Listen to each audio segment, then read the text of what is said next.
ini yang disebut gas bersubsidi tidak akan dilakukan secara bebas, apakah sudah tepat sasaran atau hanya omong kosong doang. Kalau dibilangkan tepat sasaran saya susah.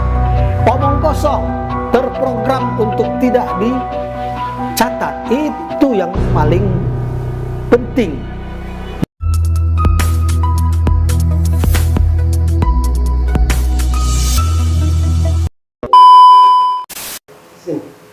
Assalamualaikum warahmatullahi wabarakatuh.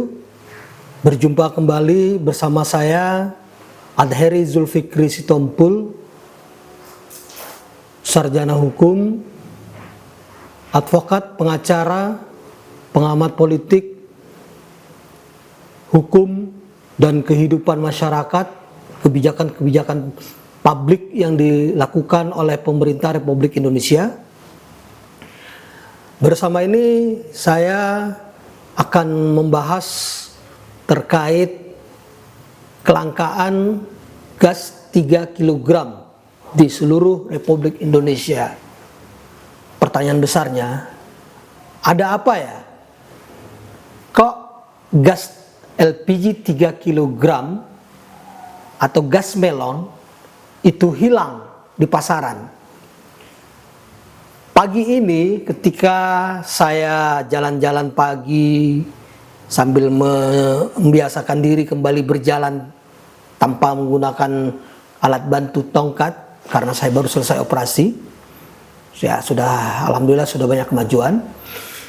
Yang saya lihat di lapangan seperti yang tergambar di atas ini, banyak masyarakat yang ketika saya lihat mereka antri. Ada apa ya? Kenapa antri? Begitu saya lihat ternyata mereka antri untuk membeli gas melon, sebutannya gas melon ya, karena buahnya karena gas itu 3 kg tadi itu berbentuk warna hijau, kemudian mirip seperti melon, jadi disebut oleh masyarakat gas melon.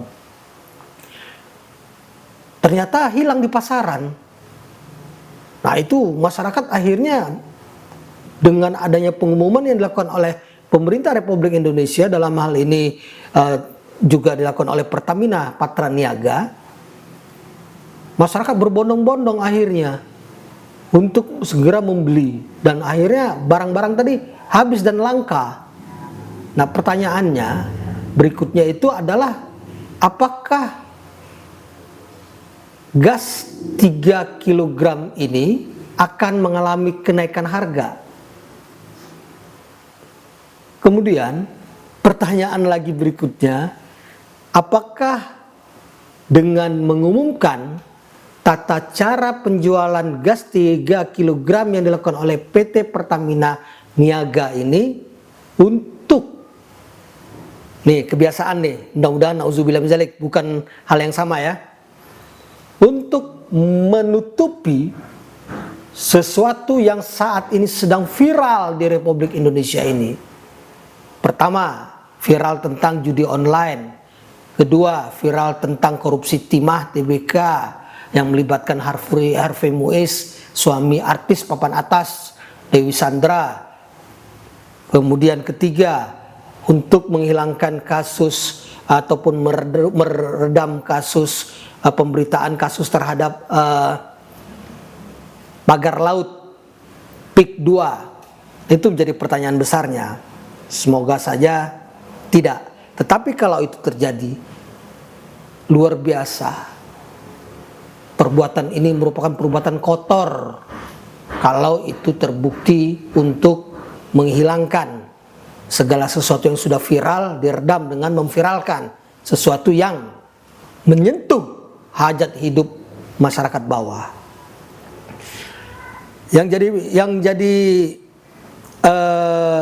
Yang disampaikan oleh Patraniaga tadi adalah anak usaha dari PT Pertamina. Jadi pemerintah menyatakan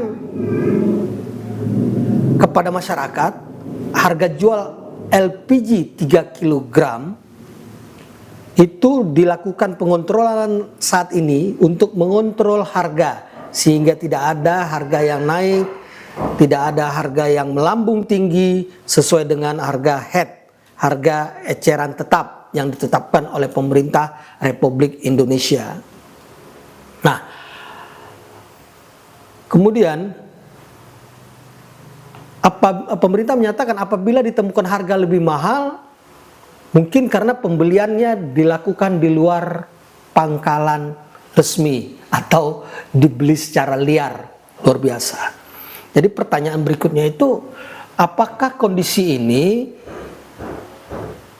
pemerintah melihat ada oknum-oknum pengusaha atau perusahaan-perusahaan tertentu yang memiliki kegiatan usahanya melakukan pembakaran atau penggunaan mesin yang membutuhkan pemanasan berdasarkan dari api yang menggunakan gas LPG 3 kg.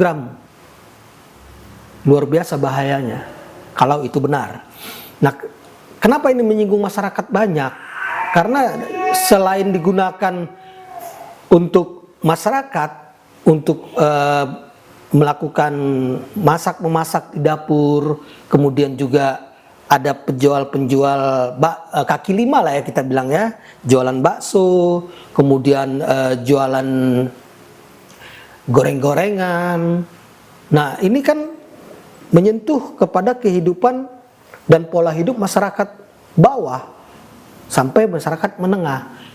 Nah, ini yang menjadi bumerang apabila ternyata langkah yang dilakukan oleh pemerintah ini tidak mencapai sasaran. Jadi disebutkan oleh Wakil Menteri Energi dan Sumber Daya Mineral Juliet Tanjung menyampaikan bahwasanya mulai 1 Februari LPG 3 kg hanya dapat dibeli di pangkalan resmi yang terdaftar di Pertamina. Pertanyaannya, sejauh ini ternyata Pertamina melalui PT Patraniaga tadi itu tidak mampu mengontrol siapa saja yang membeli. Nah, apakah ketika seseorang masyarakat itu membeli harus menunjukkan KTP-nya atau dibatasi pembeliannya?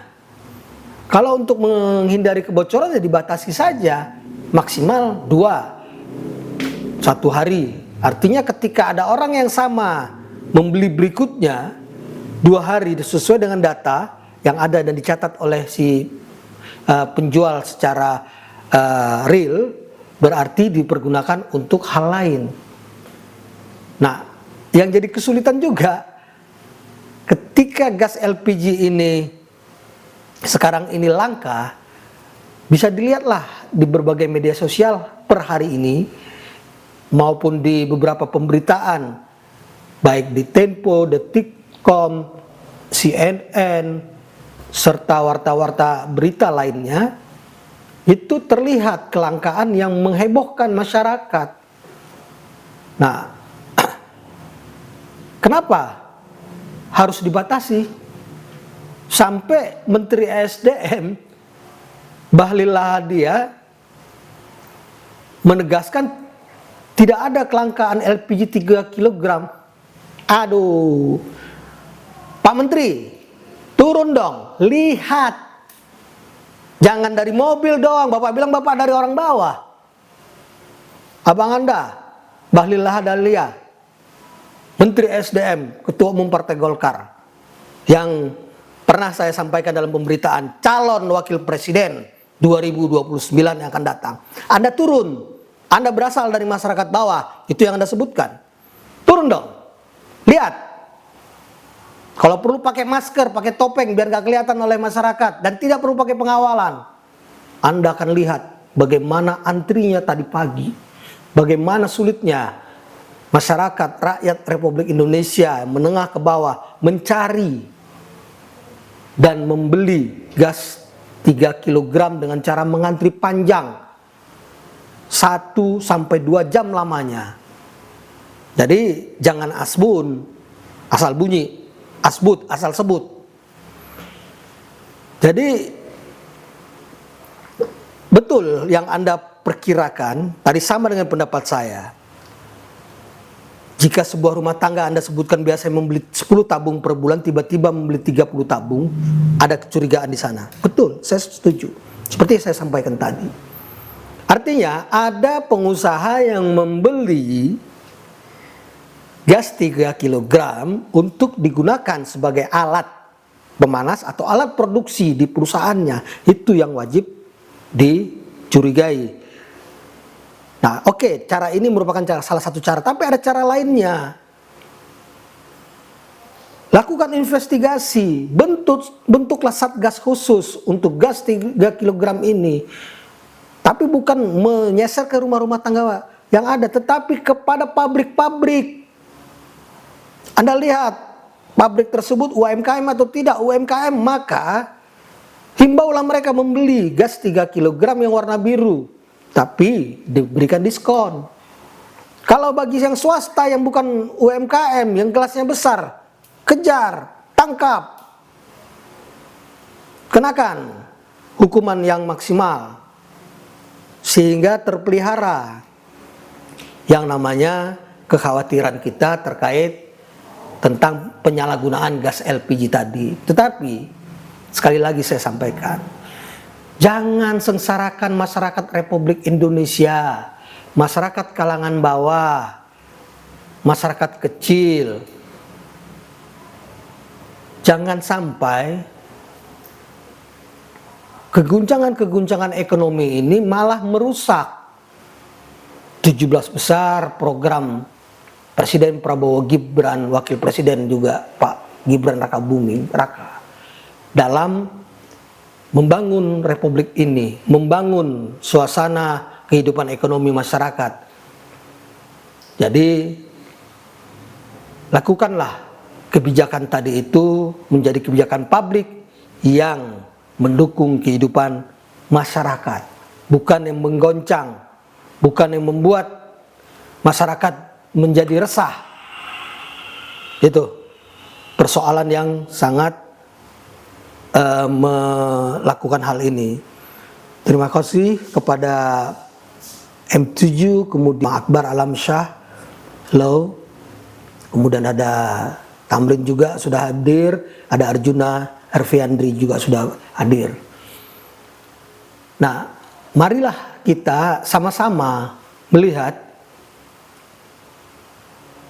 betul tidak duduk perkara penyebab gas langka ini di warung maupun di agen hilang karena kecurigaan-kecurigaan dari pemerintah, dalam hal ini yang diurus oleh PT Patra Niaga yang anak perusahaan Pertamina tadi.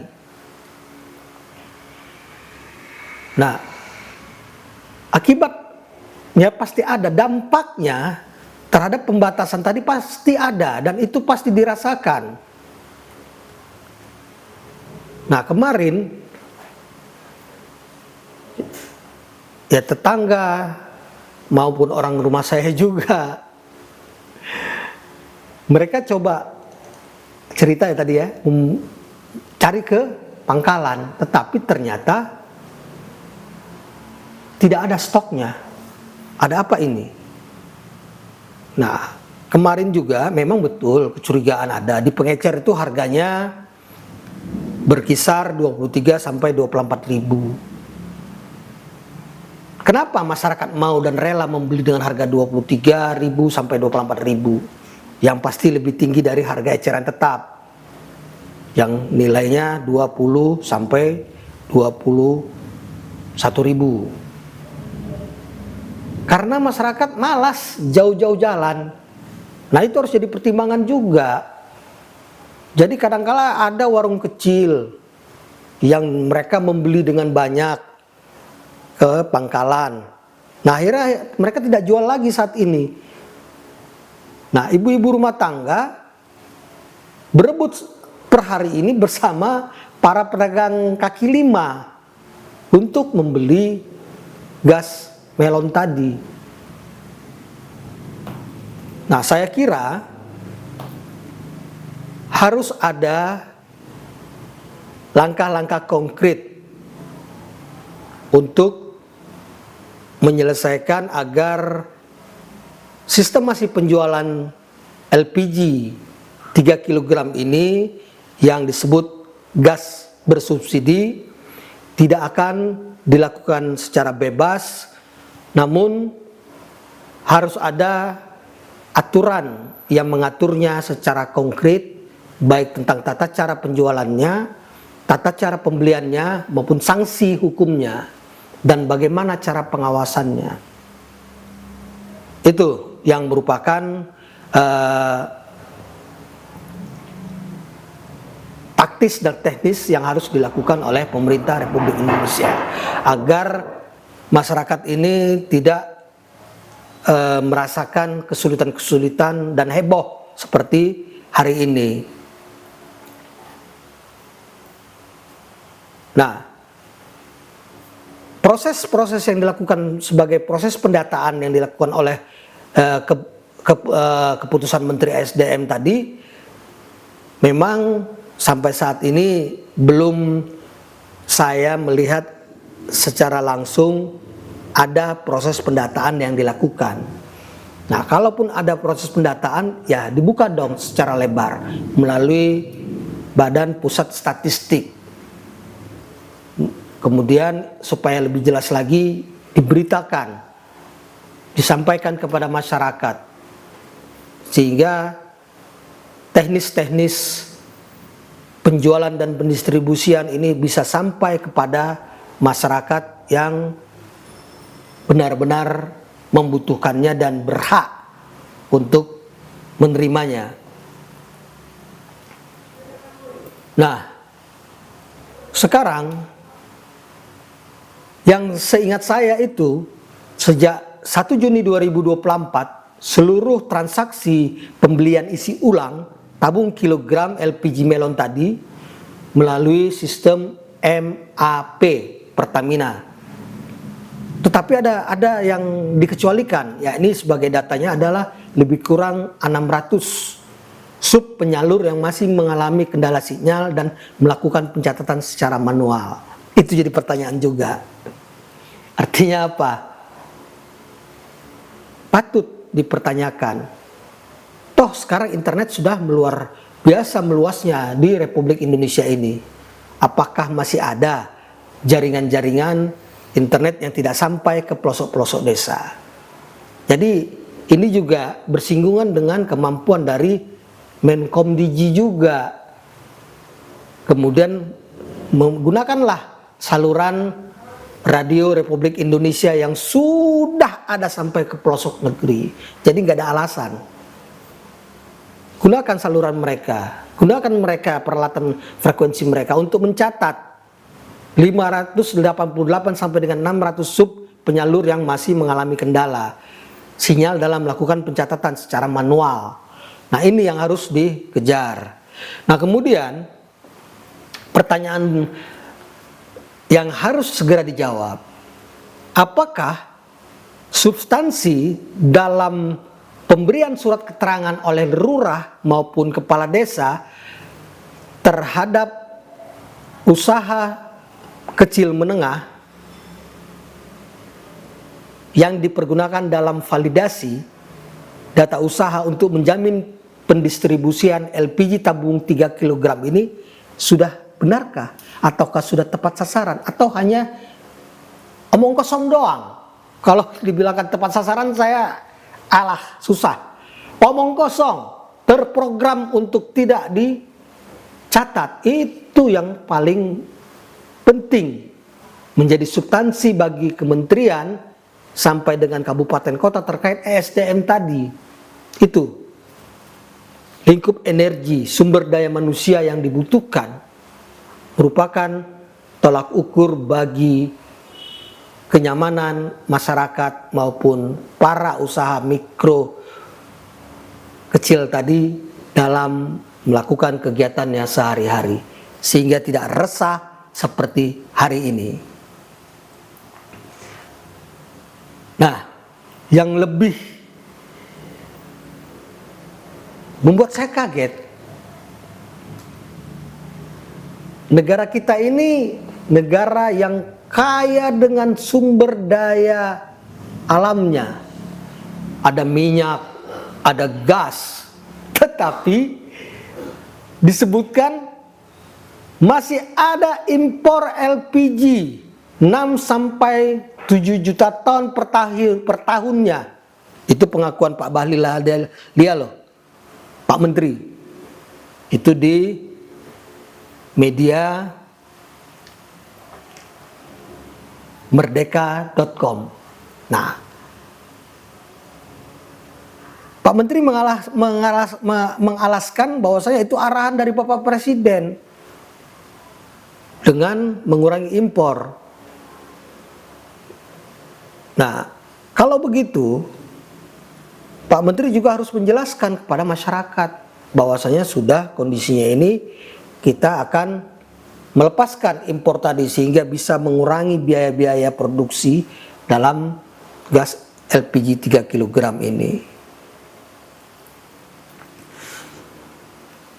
Nah, kerugian kalau negara melakukan impor itu berapa besar?